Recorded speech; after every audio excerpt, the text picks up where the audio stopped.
एक छोटे गांव में एक बहुत ही मेहनती किसान रहता था।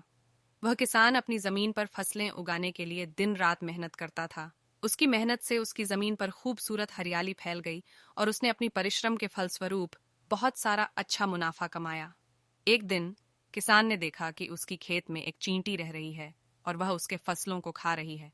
किसान ने सोचा कि उसे चींटी से निपटना होगा, क्योंकि वह उसके मेहनत से उगाई हुई फसल को नष्ट कर रही थी। किसान ने एक बड़ा बॉक्स लिया और उसे चींटी के सामने रख दिया। उसने सोचा कि जब चींटी बॉक्स में चढ़ेगी तो मैं उसे दूसरे स्थान पर छोड़ दूंगा और मेरी फसल को छोड़ जाएगी। चींटी ने देखा कि उसके सामने एक बॉक्स है। वह सोची कि वह उस बॉक्स के ऊपर चढ़कर उसे जांचेगी। जैसे ही वह बॉक्स पर चढ़ी, किसान ने बॉक्स की ऊपरी ताली बंद कर दी। चींटी बॉक्स के अंदर फंस गई और वह बहुत ही परेशान हो गई। वह किसान से बहुत गुहार करने लगी, कृपया मुझे जाने दो, मैं आपकी फसल को छोड़ दूंगी। किसान ने महसूस किया कि चींटी उससे बहुत विनती कर रही है। उसे देखकर किसान की दया आ गई और उसने बॉक्स की ताली खोल दी। चींटी बाहर निकली और किसान से बोली, धन्यवाद आपकी दया के लिए। मैं अपनी भूख मिटाने के लिए आपकी फसल खा रही थी, मुझे माफ कर दीजिए।